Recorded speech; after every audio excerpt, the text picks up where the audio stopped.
The American dining scene tells a story that most of us have lived, but few of us have fully recognized. We've all experienced that moment when we walk into a restaurant that once felt like a second home, only to discover that something fundamental has changed. The warmth is gone. The energy has evaporated.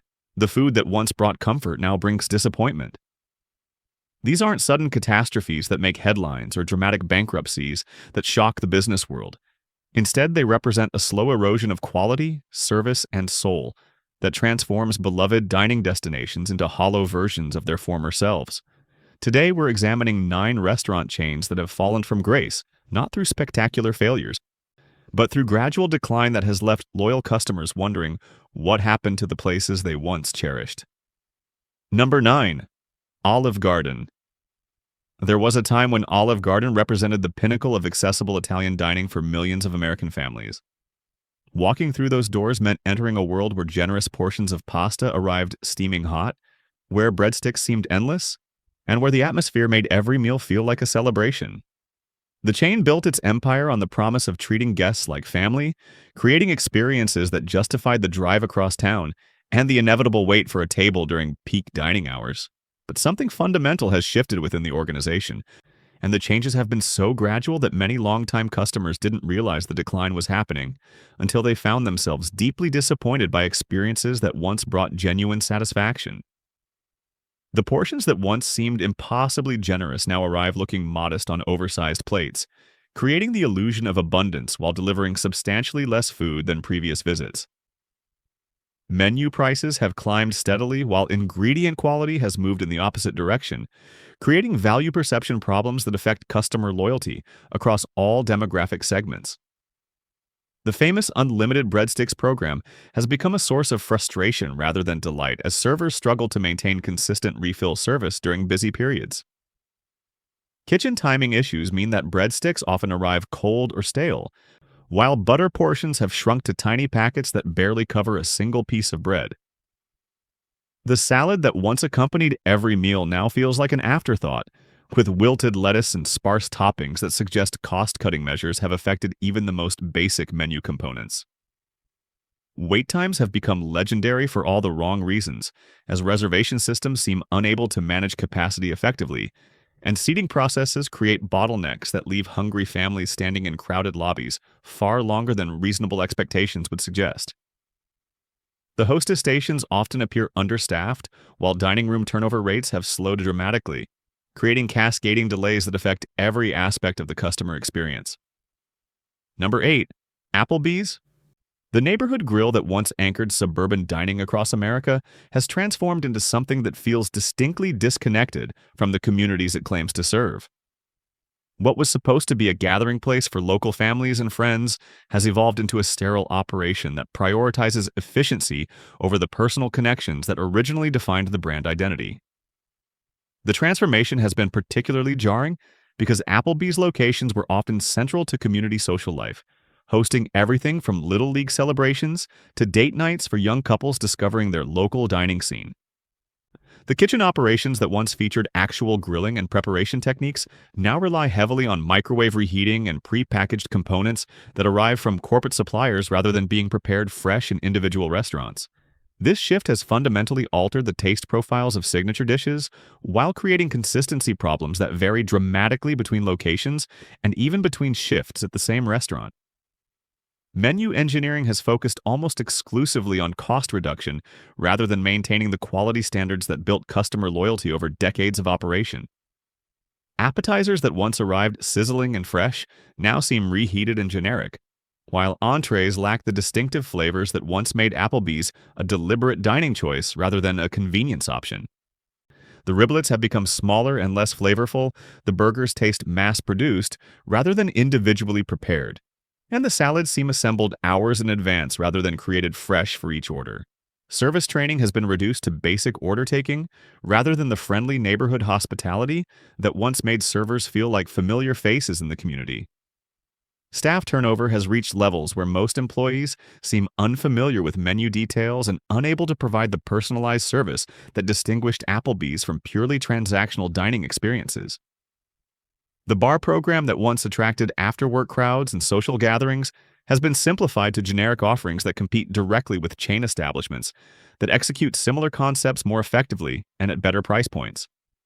Happy hour promotions have been scaled back or eliminated entirely, removing one of the primary drivers of repeat business during traditionally slower periods. Number 7. IHOP. The International House of Pancakes built its reputation on being the reliable breakfast destination where families could gather for leisurely weekend meals and where the pancakes were always fluffy, the syrup was always warm, and the coffee was always fresh. The restaurants created environments where children were welcomed enthusiastically and where parents could enjoy quality breakfast food without the stress of home preparation or cleanup. But corporate decision-making has created a series of confusing brand identity shifts that have alienated longtime customers while failing to attract new demographic segments. The infamous name change even temporarily highlighted management's apparent lack of understanding about what made the brand valuable to its core customer base.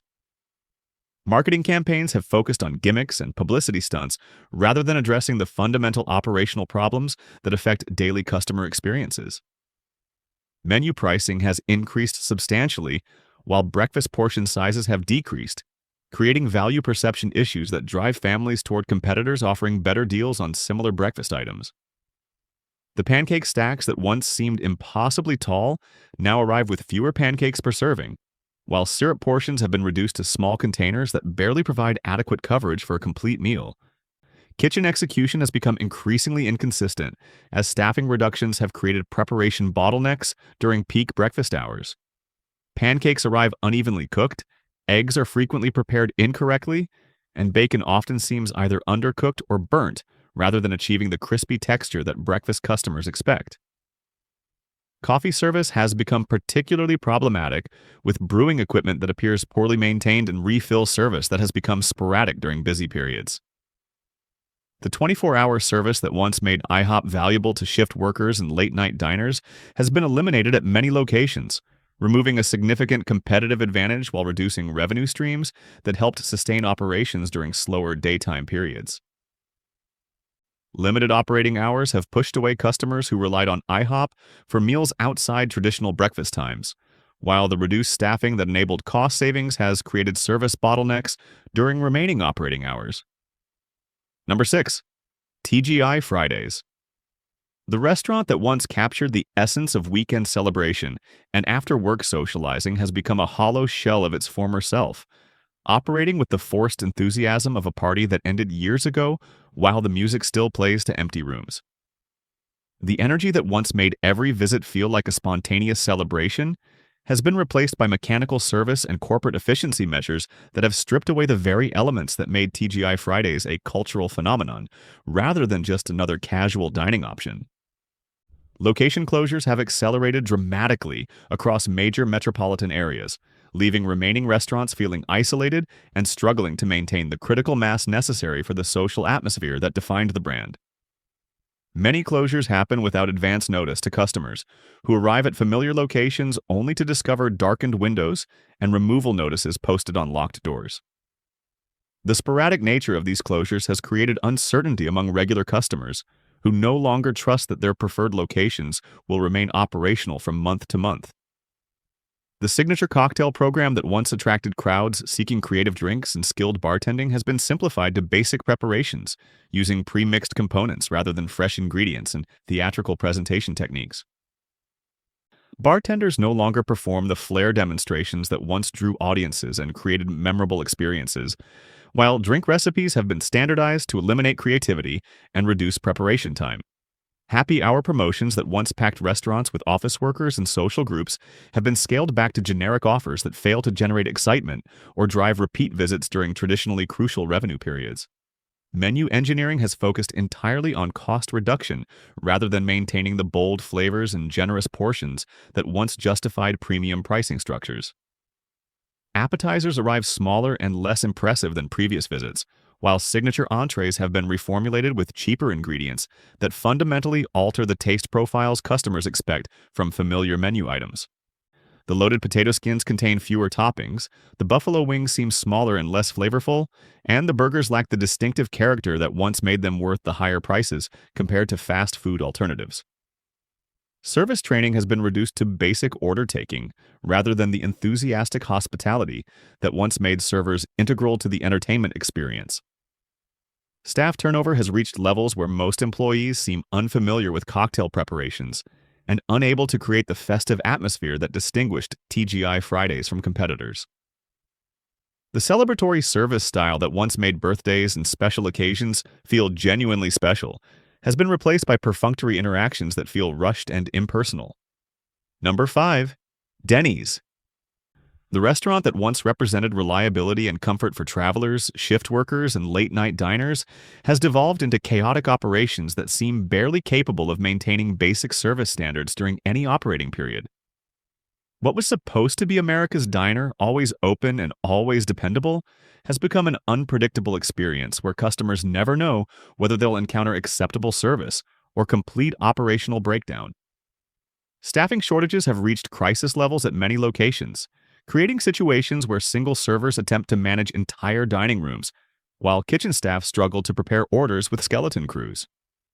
Wait times have become excessive even during traditionally slow periods, while order accuracy has declined to the point where customers frequently receive incorrect meals or incomplete orders that require multiple correction attempts. The overnight shifts that once provided reliable service to night workers and travelers now operate with minimal staff who often appear overwhelmed by basic operational requirements. Facility maintenance has been deferred to the point where many locations feel unclean and unwelcoming before customers even examine the food quality. Dining room cleanliness has become particularly problematic, with tables that remain unwiped between customers, floors that show obvious neglect, and restroom facilities that lack basic supplies and proper maintenance attention. The 24-hour operations that once represented Denny's primary competitive advantage now highlight the organization's inability to maintain consistent standards across all operating hours.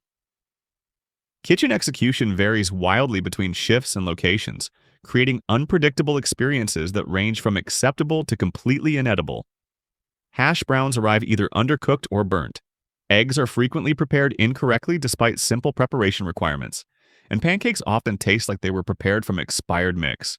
Coffee quality has become legendary for all the wrong reasons, with brewing equipment that appears poorly maintained and beverage service that feels like an afterthought rather than a crucial component of the dining experience. The breakfast menu that should represent Denny's core competency now suffers from preparation inconsistencies that make ordering favorite items feel like gambling rather than dining. Portion sizes have decreased while prices have increased, creating value perception problems that drive customers toward competitors offering better breakfast experiences at comparable or lower price points. Number 4. Buffalo Wild Wings. The sports bar that once represented the ultimate destination for game watching and wing consumption has transformed into an overpriced establishment that fails to deliver on either the food quality or viewing experience that originally attracted devoted customers. What was supposed to be the gathering place for sports fans has become a frustrating combination of inflated prices, diminished portions, and service problems that make watching games at home seem like a superior alternative. Wing portions have shrunk dramatically while prices have increased to levels that make Buffalo Wild Wings one of the most expensive options in the casual dining category. The signature wings that built the brand reputation now arrive smaller and with less meat than previous visits, while sauce applications seem inconsistent and often insufficient to provide the bold flavors that customers expect from specialized wing establishments. Celery and carrot accompaniments have been reduced to tiny portions, while blue cheese and ranch dressings arrive in containers so small that they barely provide adequate coverage for a few wings. The sports viewing experience that was supposed to differentiate Buffalo Wild Wings from generic sports bars has been undermined by poor audio system management and screen positioning that makes following games difficult from many seating areas. Television programming seems haphazardly managed with important games frequently unavailable, while screens display less popular sporting events or generic programming that fails to create the energetic atmosphere sports fans seek. Service during peak sporting events has become particularly problematic as understaffed restaurants struggle to manage capacity during crucial game times. Orders take excessive time to prepare, while servers appear overwhelmed by the volume of customers seeking food and beverage service during commercial breaks and halftime periods. The interactive game systems that once provided entertainment during slow game moments have been poorly maintained or eliminated entirely, removing features that gave customers reasons to visit during off-peak hours. Beer and beverage pricing has reached levels that make home viewing significantly more economical, while failing to provide the premium experience that might justify the cost differential. Draft beer selections have been reduced to generic options rather than the craft beer variety that once attracted customers seeking specialized beverage experiences during game-watching sessions. Number 3. Red Lobster. The seafood chain that once represented special occasion dining for millions of American families has collapsed into bankruptcy proceedings that highlight years of mismanagement, cost-cutting measures that destroyed food quality, and strategic decisions that alienated the very customers who built the brand's reputation over decades of operation. What was supposed to be the accessible gateway to quality seafood dining has become a cautionary tale about how corporate greed can destroy even the most established restaurant concepts. The endless shrimp promotions that were designed to drive traffic became financial disasters that revealed fundamental problems with menu pricing strategies and cost control systems. Corporate executives appear to have no understanding of food costs or customer behavior patterns, creating promotional campaigns that generated losses rather than profits, while training customers to expect unrealistic value propositions that couldn't be sustained long-term. The promotions attracted bargain hunters rather than regular customers, creating dining room environments focused on consumption quantity rather than experience quality. Seafood quality has declined dramatically as purchasing decisions prioritized cost reduction over the freshness and preparation standards that once justified premium pricing. Lobster portions became smaller and less flavorful, while preparation methods shifted toward pre-cooked frozen products rather than the fresh preparations that originally defined the brand identity. Crab legs arrive dry and lacking the sweet meat that customers expect from seafood specialists, while fish preparations taste frozen and generic rather than fresh and distinctive. Kitchen operations have been simplified to accommodate inexperienced staff, but the changes have eliminated the specialized preparation techniques that made Red Lobster offerings superior to generic seafood preparations available at lower-cost establishments. Biscuit quality has become inconsistent, with some visits producing warm, fluffy accompaniments, while other experiences deliver cold, dense alternatives that bear little resemblance to the signature items that once made waiting for tables worthwhile. Service training has been reduced to basic order taking as experienced servers have been replaced with inexperienced workers who lack knowledge about seafood preparations and cooking methods. Wine and beverage programs that once complemented the upscale seafood positioning have been scaled back to generic selections that fail to enhance the dining experience or justify the premium pricing that seafood dining typically requires. The bankruptcy proceedings have created operational chaos at remaining locations as vendors demand payment guarantees while franchise operators struggle with supply chain disruptions that affect menu availability and food quality. Many locations have closed abruptly without advance notice to customers, while surviving restaurants operate with uncertainty about long-term viability that affects staff morale and service consistency. Number 2, Ruby Tuesday.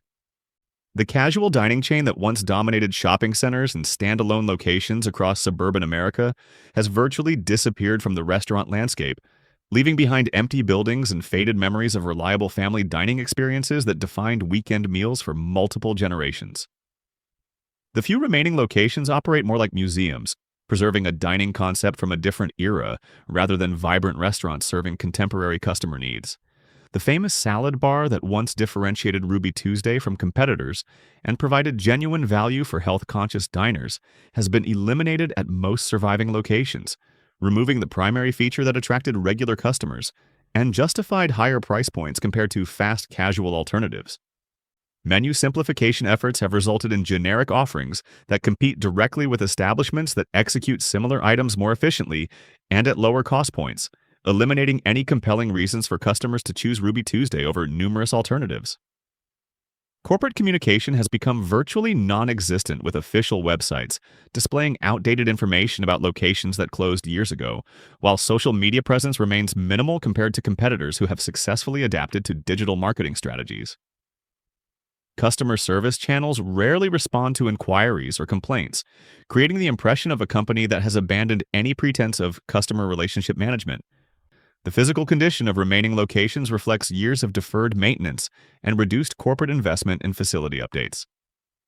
Dining rooms show obvious signs of wear with furniture that hasn't been replaced in decades, carpet that appears stained and worn, and lighting fixtures that create dim, unwelcoming atmospheres. Kitchen equipment breakdowns affect food preparation quality, while HVAC systems often fail to maintain comfortable dining temperatures. Staffing levels have been reduced to skeleton crews that struggle to maintain basic service standards during even moderate busy periods. Servers appear overwhelmed by table assignments that exceed reasonable capacity, while kitchen staff work with equipment that seems poorly maintained and supplies that run out frequently. The casual upscale positioning that once worked well now feels overpriced and unnecessary when customers can find better value and more reliable execution at competing establishments. Number 1. Chili's. The restaurant that once embodied fun, casual dining for young adults and families has transformed into a dated establishment that feels trapped in the early 2000s, complete with outdated decor, confused menu positioning, and service standards that seem designed to drive customers toward more modern alternatives. Walking into most Chili's locations feels like entering a time capsule where nothing has been updated to reflect contemporary dining preferences or customer expectations. The signature items that built customer loyalty have been reformulated with cheaper ingredients that fundamentally alter the taste profiles longtime customers expect from familiar menu offerings. The baby back ribs lack the smoky flavor and tender texture that once made them destination worthy, while the burgers taste mass-produced rather than individually prepared. Appetizers arrive smaller and less impressive than previous visits, with the Awesome Blossom and other signature starters seeming like pale imitations of their former selves. Menu confusion has reached epic proportions as corporate executives attempt to position Chili's as everything from a sports bar to a family restaurant to a casual date-night destination, without successfully executing any of these concepts effectively. The result is a dining experience that feels unfocused and generic, failing to provide compelling reasons for customers to choose Chili's over competitors who have clearer brand identities and more consistent execution standards. Service training appears minimal as staff turnover has reached levels where most employees seem unfamiliar with basic menu details and unable to provide recommendations or answer questions about preparation methods. The energetic, friendly service that once made Chili's feel welcoming has been replaced by perfunctory interactions that feel rushed and impersonal, eliminating the social aspects that distinguished casual dining from purely transactional food service. The bar program that once attracted after-work crowds and social gatherings has been neglected to the point where drink quality has become unreliable, while happy hour promotions fail to generate the excitement necessary to drive repeat business during crucial revenue periods. Margarita preparations vary wildly between visits and locations, while beer selections seem limited to generic options that compete directly with establishments offering better variety at comparable prices. Physical facilities show obvious signs of neglect with dining room furniture that appears worn and dated, sound systems that produce poor audio quality, and decorative elements that haven't been updated in years. The Southwestern theme that once felt fresh and distinctive now seems tired and irrelevant, while lighting creates atmospheres that feel more depressing than welcoming for customers seeking enjoyable dining experiences. The collapse of these 9 restaurant chains represents far more than failed businesses. It marks the end of dining traditions that once shaped American life. Behind every darkened sign and shuttered booth are memories of family dinners, first dates, and community gatherings that defined entire generations. What makes their downfall so striking isn't just the speed, but the consistency of their mistakes. Each brand abandoned the qualities that built its success: hearty portions, warm service, and genuine hospitality, in favor of cost-cutting, automation, and short-term profits. Corporate executives treated loyal customers as data points, forgetting that restaurants thrive on relationships, not transactions. While the broader restaurant industry continues to evolve, something deeper has been lost. Independent eateries and newer chains may fill the physical void, but the shared experiences and sense of belonging these brands once provided cannot be easily replaced. Their collapse is a warning to every business that confuses efficiency with excellence. When companies strip away the human element in pursuit of margins, they also erase the emotional connection that keeps customers coming back. The next time you pass one of these empty locations, remember, you're not just seeing a closed restaurant. You're seeing the end of an era when dining out meant more than convenience, it meant connection. And once that connection is gone, no amount of marketing can bring it back.